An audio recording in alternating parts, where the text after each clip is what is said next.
বছরের শুরুতেই যদি আনন্দ করার সুযোগ মিলে তাহলে কে আর সেই আনন্দ থেকে বঞ্চিত হয়। আর সারা বছর একসঙ্গে শিক্ষকতা করতে করতে সবার কিন্তু কলিগরা একটা পরিবারের মতো হয়ে যায়, হ্যাঁ স্কুল পরিবার। আর সেইখানে তো একটা দিন আনন্দ উপভোগ করার জন্য ব্রেক তো লাগেই।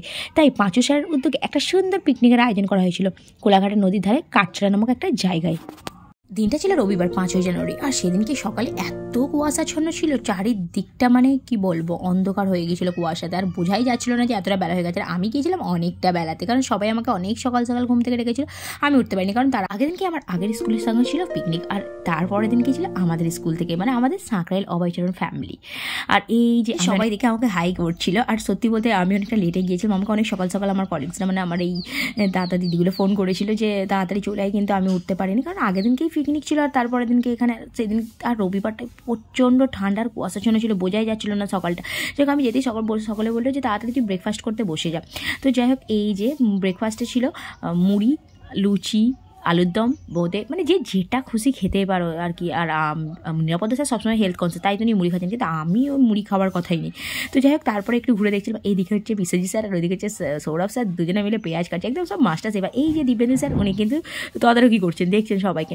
আর তারপরে খাওয়া দাওয়া করে সবাই একটু ঘুরতে বেরোলাম। আর নদীর ধারে এইদিকে সবাই ক্রিকেট প্র্যাকটিস করছিল ড্রেস পরে একেবারে। আর এই দেখো কুয়াশাচ্ছন্ন হয় নদীর জল, কিন্তু তখনও বোঝা যাচ্ছিল না। আর তারপরে আমরা রোড ধরে হাঁটতে শুরু করলাম। আসলে ওখানে একটা ফুলের মেলা বসেছিল, আর সেই মেলা দেখতে যেতে সবাই খুব উৎসাহী। আর খাওয়া দাওয়া সেরে একটু তো হাঁটা দরকারই, তো সবাই হাঁটতে হাঁটতে গল্প করতে করতে যাচ্ছিলাম। আর জায়গাটার নাম ছিল গৌরাঙ্গ ঘাট। এমনিতেই কোলাঘাট ফুল চাষ এবং এই শীতকালে সবজি চাষ মানে চাষবাসের জন্য কিন্তু খুব বিখ্যাত। আর এই যে আমরা পৌঁছে গেলাম গৌরাঙ্গ ঘাট, যেখানে ফুলের মেলাটা বসেছে। তো যাই হোক সবাই আস্তে আস্তে রোড ক্রস করে আমরা গেলাম সেই ফুলের উৎসবে। আর চারিদিকে নানা রকম ফুলের সমাহার, মানে দেখলেই মন ভালো করে দেয়। আর একেবারে রূপনারায়ণ নদীর কূলে, মানে কি বলবো একেবারে নদীর ধারে, আর চারিদিকে ফুলের সমাহার দেখতে ভালো লাগে। এই যে আমার ক্যামেরাম্যান গৌতম স্যার আমার ভিডিও শ্যুট করে দিচ্ছিল। আসলে সত্যি বলতে এত ভালো ভালো সব আমরা হয় না, যেখানে কাজ করবা সেখানে যদি কলিগরা মনের মতো না হয় খুব প্রবলেম হয়, কিন্তু এখানে সত্যিকারের কলিগরা সবাই খুব মনের মতো আর খুব মানে ফ্রেন্ডলি, সবাই প্রচণ্ড ভালোবাসে। তাই জন্য মানে তাদের কাছে অনায়াসে সব কিছু আবদার করা যায়। আর এই যে দেখো চারিদিকে ফুলের সমাহার, নানা রকম ফুল, আমি কিন্তু সবগুলো ফুলের নাম জানি না, শুধু জাস্ট ভিডিওতে দেখিয়ে দিচ্ছি, তোমরা জেনে নাও। আর কে কোন ফুলের নামটা জানো অবশ্যই কমেন্ট বক্সে কমেন্ট করে দিও। আর এই যে দেখো চারিদিকটা কীরকম কুয়াশাচ্ছন্ন দেখেছো, অত বেলা হয়ে গেছে, তখন অলরেডি প্রায় 12টা 12:30 হবে। আর তখনও কিন্তু নদীর জল স্পষ্টভাবে বোঝা যাচ্ছিল না, কুয়াশায় আসছো না। তা সেদিনকে যেন যত ঠান্ডা পড়েছিল। আর এই যে দেখতে দেখতে বেশ অনেকটা সময় আমাদের কেটে যাচ্ছিলো, কারণ আমরা ওখানে গল্প করছিলাম, ফটো তুলছিলাম, আর সবাই সবার সাথে মানে খুব মজা করছিল আর কি। তো ফাইনালি আমরা দেখার পর চললাম, কারণ তখন অলরেডি স্ন্যাক্সের একটা ব্যবস্থা হয়ে গেছে, আমাদেরকে ফোন করে ডাকা হলো যে চলে আসো। আর এই যে আমরা গিয়েই দেখলাম, দেখো অনির্বাণ স্যার কী সুন্দর মাছ ছাড়াচ্ছে, মানে মেয়েরাও এত সুন্দর করে মাছ ছাড়তে পারবে না। আসলে অনির্বাণ স্যার এমনিতেও খুব ভালো রান্না করেন আর খুব ভালো আচার বানান। তো যাই হোক তারপরে এখানে জয়ন্ত স্যার অনির্বাণ স্যারকে অ্যাসিস্ট করছিলেন। আর এইদিকে আমাদের গৌতম স্যার, মানে এইটাও একটা গৌতম স্যার যিনি ঘুরে ঘুরে সব দেখছিলেন। এই হচ্ছে আমাদের পাঁচু স্যার, যিনি কিন্তু এই পুরো পিকনিকটাকে হোস্ট করেছেন। আর এই যে এইদিকে আমরা যাচ্ছি, এইদিকে হচ্ছে জয়দেব বাবু, মানে জয়দেব স্যার, উনিই কিন্তু এই পিকনিকের জায়গাটা মানে সিলেক্ট করেছেন। আর উনিই কিন্তু সমস্ত কিছু দায়িত্ব নিয়েছেন এই পিকনিকের জায়গা সম্পর্কে, সেফটি সম্পর্কে সব কিছু। তো যাই হোক তারপর বিশ্বজিৎ স্যার এখানে বসে বসে হাসছিলেন। এই হচ্ছে আমাদের সৌরভ স্যার, একদম শান্ত শিষ্ট, কত হাসি মুখে। আর তাকে কিন্তু অ্যাসিস্ট করছিলেন দেখো দিব্যেন্দু স্যার বলছে দেখো দেখো আমি কিন্তু সৌরভ স্যারকে অ্যাসিস্ট করছি। আর সত্যি বলতে মানে কলিগগুলো মানে এতটাই ভালো, মানে সবার সাথে খুব হেসে মন খুলে কথা বলা যায়।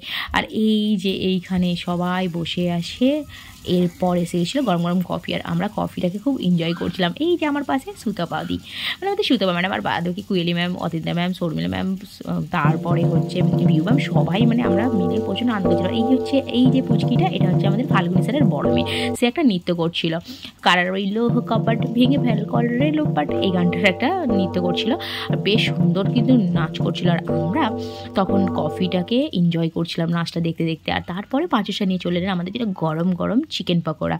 আর সত্যি বলতে স্যারেরা মানে ভীষণ খুশি, সবাই মানে সব কিছু সুন্দরভাবে অ্যারেঞ্জমেন্ট করতে পেরে সবার সঙ্গে আনন্দ করে। আর আমরা নৃত্য দেখতে দেখতে আমরা পকোড়া আর কফিটাকে খুব এনজয় করছিলাম। তারপরে খাওয়া দাওয়া শেষে আমরা একটু নদীর পাড়টা ঘুরে বেড়াচ্ছিলাম। এই দেখো ব্রিজটাকে এবার দেখা যাচ্ছে, তখন অলরেডি প্রায় 1টা হবে। তো তখন ব্রিজটাকে দেখা যাচ্ছিল। আর এই যে আমি একটু সিঁড়িতে নেমে ওখানে পোজ দেওয়ার চেষ্টা করছিলাম, আর বিকজ আমরা শাহরুখ খানের ফ্যান আর ম্যাডামরাও সব। তো যাই হোক, সবাই মিলে খুব মানে মজা করছিলাম। এই সিঁড়ির ঘাটে ছবি ক্লিক করা হয়েছিল, বিকজ নদীর ধারে এসে সবাই ছবি ক্লিক করবে না তাই কারণ হয় এই যে সবাই একটু রেস্ট করছিল আর গল্প করছিল। আর তারপরে এসে এখানে না প্রচণ্ড লেভেলের গান চলছিল, অনেকজন পিকনিক করতে ছিল, তো তাই সবারই বক্সে গান চলছিল। আর আমাদের বক্সের গান তো বোঝাই যাচ্ছিল না, কারণ পাশে দুটো বড় বড় বক্স এসেছিল, মানে তাদের ডিজে নিয়ে এসেছিলো, তারা তো মানে এত জোরে জোরে গান চালাচ্ছিল যে আমাদের বক্সের গান বোঝাই যাচ্ছিল না। তো যাই হোক, যার যেখানে গান চলছিল তার যে যেরকম পারে হেলদোল করছিল আর কি। আর আমরা পা দিয়ে একটা কিছু খেলছিলাম, মানে ওই দুষ্টুমি বুদ্ধিগুলো আসে আর কি মাথায় সবাইকে নিয়ে। আর এই যে আমরা এই জায়গাটায় সব যেহেতু কলেজটা গিয়েছি, একটা তো মেমোরি রাখতে হবে, তাই সবাই মিলে ফটো তুলছিলাম। আর এই যে এখানে তারপরেই আমাদের লাঞ্চের ব্যবস্থা, মানে লাঞ্চ রেডি।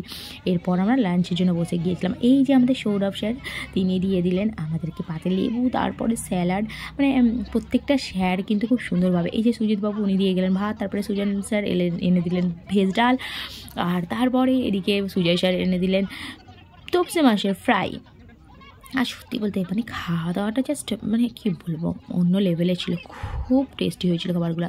এরপরে সুজন স্যার আবার দিয়ে গেলেন আমাদেরকে ভেজ ডাল, আর তারপরে এই যে পাতে পড়ে গিয়েছিল সর্ষে পাবদা। আর এই যে আমাদের গৌতম স্যার, উনি দিচ্ছিলেন মাটন। তারপরে তো এক এক করে পাঁপড়, চাটনি, সব কিছু, মানে খাবারগুলো জাস্ট অসাধারণ টেস্ট ছিল, বেশ ভালো লাগছিলো, খুব এনজয় করে খাচ্ছিলাম। খাওয়া দাওয়ার শেষে এবার বাড়ি ফেরার পালা, কারণ অনেকটাই বেলা হয়ে গিয়েছিল, প্রত্যেকে আবার ট্রেন ধরতে হবে, কারণ ট্রেনে যেতেই সুবিধা। আর যেহেতু ট্রেনের অ্যানাউন্সমেন্ট হয়ে গেছে, তাই আমরা প্রত্যেকে ছুটছিলাম। এই যে বিউটি, সেও ছুটছিল। যাই হোক, আজকের ব্লগটা এই পর্যন্ত, সময়টা খুব সুন্দর করেছে সবাই। নেক্সট ব্লগে ভিডিও ভালো লাগলে অবশ্যই লাইক, কমেন্ট, শেয়ার করে দিও। টাটা। আর চ্যানেলটিকে সাবস্ক্রাইব করে